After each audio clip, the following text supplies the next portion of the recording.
ఛానల్లోకి స్వాగతం. ఈ రోజు ఈ వీడియోలో మనం కన్యా రాశి వారి యొక్క జాతకం గురించి తెలుసుకుందాం. ముఖ్యంగా డిసెంబర్ 24వ తేదీ మంగళవారం యొక్క దినఫలాలు కన్యా రాశి వారికి ఏ విధంగా ఉంటాయి?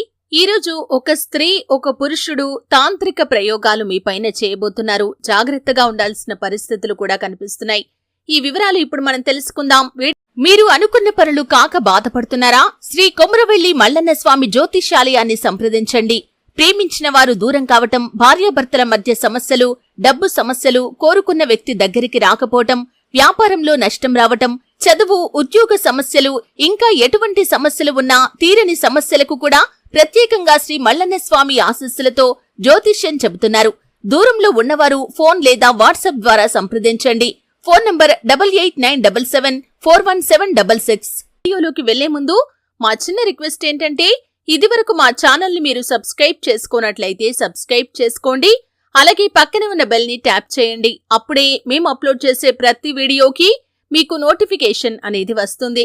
ఇక వివరాల్లోకి వెళ్తే కనుక, కన్యా రాశి అనేది రాశి చక్రంలో 6వ రాశి. ఉత్తర 2, 3, 4 పాదాలు, హస్త 1, 2, 3, 4 పాదాలు, చిత్త 1, 2 పాదాల్లో జన్మించిన వ్యక్తులు కన్యా రాశిగా పరిగణించబడతారు. ఈ రాశి అధిపతి బుధుడు. ఈ కన్యా రాశి వారి యొక్క వ్యక్తిత్వాన్ని మనం చూస్తే కనుక చాలా మంచి మనస్తత్వాన్ని కలిగి ఉంటారు. అలాగే ఏ పనైనా సరే మొదలు పెట్టారంటే దాన్ని పూర్తి చేసేంత వరకు వదిలిపెట్టని పట్టుదల వీరికి ఉంటుంది. ఈ పట్టుదలతో అనేక విజయాలు సాధిస్తారు. కన్యా రాశి వారి యొక్క జీవితంలో ఒడిదుడుకులు, సమస్యలు అధికంగా ఉన్నప్పటికీ, భారమైన కుటుంబ బాధ్యతలు ఉన్నప్పటికీ వాటిని అధిగమించి ముందుకు సాగుతూ ఉంటారు. అయితే ముఖ్యంగా డిసెంబర్ 24వ తేదీ మంగళవారం యొక్క దినఫలాలు చాలా వరకు వీరికి అనుకూలంగా ఉన్నప్పటికీ, అంటే వృత్తి జీవితం, ఉద్యోగ జీవితం, వ్యాపార జీవితం తదితర అంశాల్లో అనుకూలమైన ఫలితాలైతే కనిపిస్తున్నాయి. ఆర్థికంగా కూడా మీరు డబ్బు ఎక్కువగానే సంపాదిస్తారు. ముఖ్యంగా అది వ్యాపార రంగంలో ఉన్నవారికి సూచించబడుతుంది. అయితే ముఖ్యంగా కన్యా రాశి వారి మీద ఒక స్త్రీ మరొక పురుషుడు తాంత్రిక ప్రయోగాలైతే చేయడానికి సిద్ధపడుతున్నారు. జాగ్రత్తగా ఉండండి. అంటే మిమ్మల్ని ద్వేషించే వ్యక్తులు ఎవరైతే ఉన్నారో, మీ యొక్క ఎదుగుదలను చూసి కుళ్ళుకునే వ్యక్తులు మీ యొక్క బంధువుల్లో కానీ, ఇరుగు పొరుగు కుటుంబ సభ్యుల్లో కానీ ఎవరైతే ఉన్నారో, లేకపోతే మీకు సన్నిహితులుగా ఉన్న వ్యక్తుల్లో ఎవరైతే ఉన్నారో వారు మీ పైన చెడు ప్రయోగాలు చేయటానికి సిద్ధపడుతున్నారు. జాగ్రత్తగా ఉండండి. ముఖ్యంగా ఈ విషయం తెలిసిన వెంటనే మీరు ఒకసారి కళ్ళు మూసుకొని శివ భగవానుడికి మనసులో సంకల్పం చెప్పుకోండి.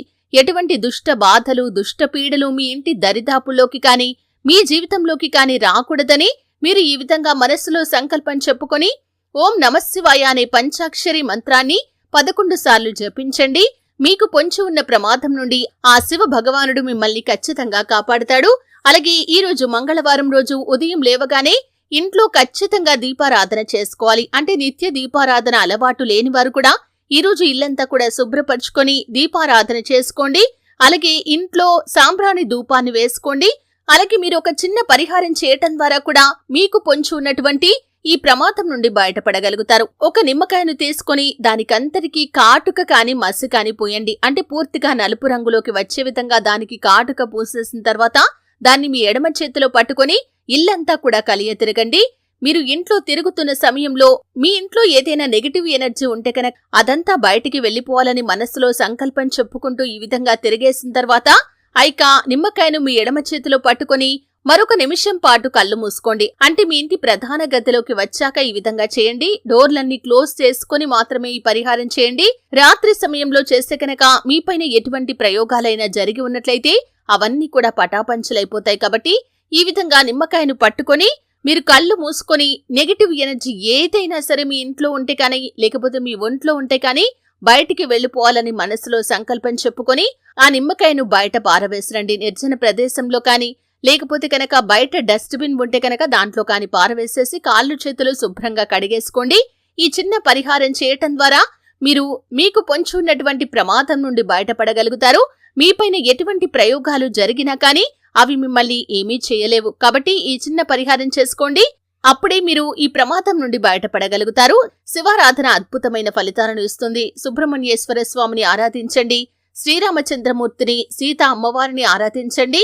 హనుమాన్ చాలీసా పఠించండి. అలాగే దాన ధర్మాలు చేయండి. అపారమైన పుణ్యఫలాన్ని మీరు ఖచ్చితంగా పొందుకుంటారు. చూసారు కదండి. వీడియో నచ్చితే ఖచ్చితంగా లైక్ చేయండి. మరిన్ని మంచి మంచి వీడియోల కోసం ఇప్పుడే మా ఛానల్